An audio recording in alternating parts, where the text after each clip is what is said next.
Hi, I'm Aki Kareem. This is for realcombatmedia.com, and I'm going to do a little bit of a sort of a breakdown of this AJ versus Eric Molina fight we've got coming up on the 10th of December in Manchester, my hometown. Now, firstly, obviously people are disappointed. We wanted to see AJ in with someone like Klitschko. However, it's happened. So let's talk about this. We've got Eric Molina, the teacher from Texas. The guy has had 28 bouts, 25 wins, 3 losses, and no draws. Now, it's not like he's coming off some losses from way back. Like I did one of these videos about Klitschko, and Klitschko had actually lost way back. He lost in 2012 to Chris Arreola, and in 2013 to Deontay Wilder. So it's not like he's sort of been undefeated for a long period of time. And let's just have a little think about this. You know, he's been knocked out 3 times. He's not just been stopped or lost on points. He's been knocked out the 3 times he's stepped up in level. It's still heavyweight boxing, and with 10-ounce gloves on, anyone is dangerous. But we're gonna get into the nitty-gritty about this. I've been scrolling down his sort of archives looking for his most notable wins. I've been researching the guy, and when it comes to notable wins, we're very thin on the ground. A lot of people have said to me, yeah, but look what he did against Adamek recently. Yeah, but Adamek is a blown-up cruiserweight who's been, you know, struggling at weight for years, so he's blown himself up to heavyweight. He's really a cruiserweight. Not to mention it's an Adamek that was on the decline, and not to mention Adamek was actually boxing him quite handily until he landed a good right-hand shot in the 10th round, and a lot of it was fatigue. The way he went down, the way he sort of, you can tell when a fighter is fatigued by the way they respond to a shot. And in the Adamek fight, it looked like there was many factors that ended the fight, and one of them was fatigue. That's not taking anything away from Eric Molina. He was losing, and he showed some championship quality to actually land that winning shot. And he's a likable guy. Look, he's a likable guy. He's a very nice, sort of person. But we've got to take that out of the equation. I mean, other notable wins. I mean, come on, Zimbardo Love, Theo Kruger, Clinton Bonds. Come on, get real. In terms of notable wins against high caliber opposition, we're going to be very pressed here with Eric Molina. Let's have a little talk about his fight with Deontay Wilder. A lot of people have also said to me, well, look, he went 9 rounds with Deontay Wilder, he put it on Deontay Wilder, and he actually hurt him, and he wobbled him, and correct, he did.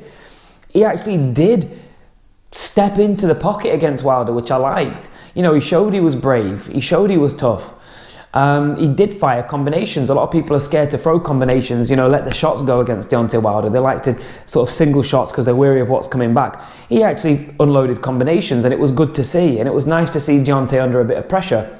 But in real terms, every time Deontay landed flush or touched him on the chin, basically, he was in trouble. Every time he was in trouble.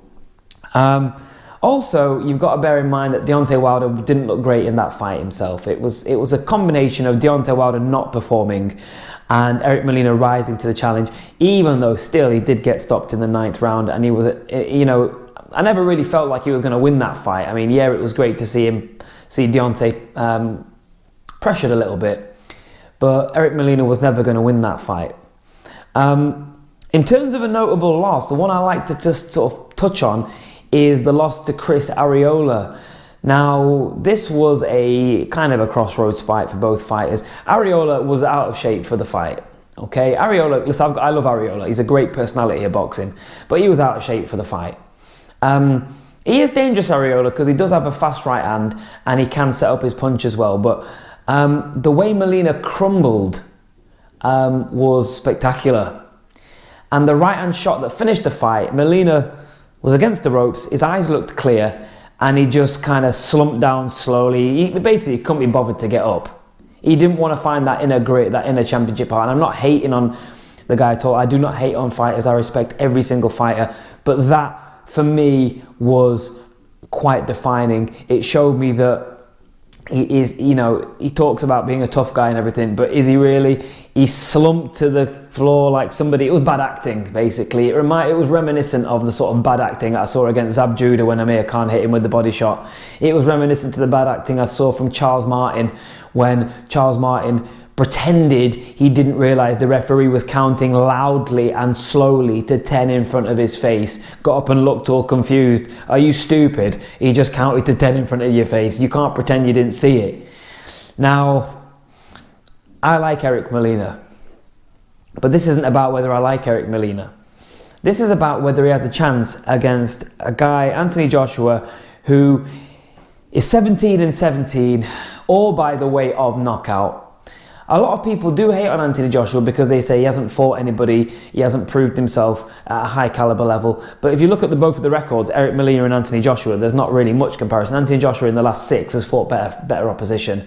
Dillian White is he's a decent fighter. Dominic Breazeale was undefeated. Charles Martin was the champ. You know, you've got to give him a little bit of props. Until he puts a foot wrong, you can't say the ifs, buts and the maybes. You've got to just see how his career pans out. So far he's done everything right. And I think people need to get off this whole Dillian White nearly stopped him rubbish. This silly malarkey. He didn't nearly stop him. He caught him with a good left hook, a counter shot. He caught the shot, bang, and threw the left hook, and it was a great shot. But AJ responded well. He didn't capitulate like I've seen Molina do. He tucked up. He just moved a little bit. He got him back on range. He got him on the jab, put the right hand through. He recovered. He composed himself, and it was actually quite a professional way to deal with being hurt, which I don't see the same thing from Molina. Now look, we obviously wanted to see AJ in with someone like Klitschko, but realistically they weren't going to put Klitschko AJ in Manchester Arena, which holds 20,000 when it could do 80,000 at Wembley. Other names that were mentioned and voted around were David Price. Now listen, I love Pricey. I know his trainer Dave Coldwell. Done an interview with him on my YouTube channel, but that would have gone quite short rounds. So the thinking behind this is Eric Molina is going to give Anthony Joshua a few rounds, or that's what I'm hearing anyway. Anthony Joshua's got some good Olympic pedigree. He won the gold medal. I know there was some contentious decisions there in the semi-finals and final, but he won the Olympic gold. He's got a good caliber of sort of amateur pedigree. And Molina is dangerous, but he's clumsy. And Anthony Joshua is not clumsy. He's a very compact fighter. He's very measured and he's very balanced. So I actually don't think Molina is going to pose too much of a threat unless he throws some serious bombs from round 1 onwards. I actually think Anthony Joshua is going to negate Eric Molina quite easily, because Molina, I mean, Deontay Wilder's a great power puncher, but he sometimes looks clumsy. His footwork's a bit clumsy. He sometimes stands square on. Sometimes his feet come together. And he's easier to land shots on than someone like Anthony Joshua. He's very traditional with his high guard, low chin movements. Anthony Joshua is also a thinking fighter. People forget, he's a thinking fighter, Anthony Joshua. He doesn't just go crazy. He's very educated. The way he throws his shots, he likes to set things up. He's a bit like an aggressive version of like a Vladimir Klitschko, who's got that beautiful balanced right hand, lovely long jab. He steps to the side, counter right hand. To be honest, he's not been in with the top heavyweights, but for me, he's actually been quite impressive. He's very dynamic. I know a lot of the guys that help out with his camp, and he trains a lot of explosive maneuvers. A lot of stuff which really heightens that explosive punch power that the heavyweights need. And Eric Molina, look, Eric Molina does have a chance. Every heavyweight has a chance. But Eric Molina is not a one-punch knockout artist, which you kind of need to be if you're going to destroy Anthony Joshua, someone like him, in an upset win. He's no Oliver McCall against Lennox Lewis. He's no Hasim Rahman against Lennox Lewis. Don't forget Oliver McCall as well. I put Mike Tyson down in sparring as well, heavily and badly. But he's not got that power, Eric Molina. He just hasn't. And every time he's got a guy hurt, he had Ariola hurt, he had Deontay Wilder hurt. He doesn't have that inner depth to actually put him away. He hasn't had it. Now, I wasn't going to touch on this, but Anthony, there's been some rumours recently that Anthony, I'm not going to say where I've got him from or all that stuff. I'm sure it's out there now anyway. But Anthony Joshua was dropped heavily in sparring against an amateur fighter. Now, I've only just found this out from hearsay and stuff like that and whatnot. But the point being, if that's true, I can see why the team at Matchroom and Eddie Hearn may have wanted to keep David Price out of the ring and bring in Eric Molina, who's not got that sort of dynamite in his fists. Look, basically, Anthony Joshua, I believe, is going to school Molina. In terms of boxing, I think he's going to be able to keep Molina on the end of his jab within his own punching range. He's got the height advantage. He's got the punch power advantage. He's actually got the speed advantage. For a heavyweight, he throws very, very fast combinations, Anthony Joshua. He's got the technique. Molina does have some attribute. Of course he does. Of course he does. You know, he's quite a sneaky puncher, actually. He sets up shots pretty well. You think he's sort of switching off and bang, he'll hit you. And when he does sort of press, he can look quite impressive, Eric Molina. And like I said, I'm not hating on him. I just think, look, personally, I feel like it's not even close, this fight. If it had been AJ versus Klitschko, I've done a video on that actually as well. That's obviously a much more closer fight.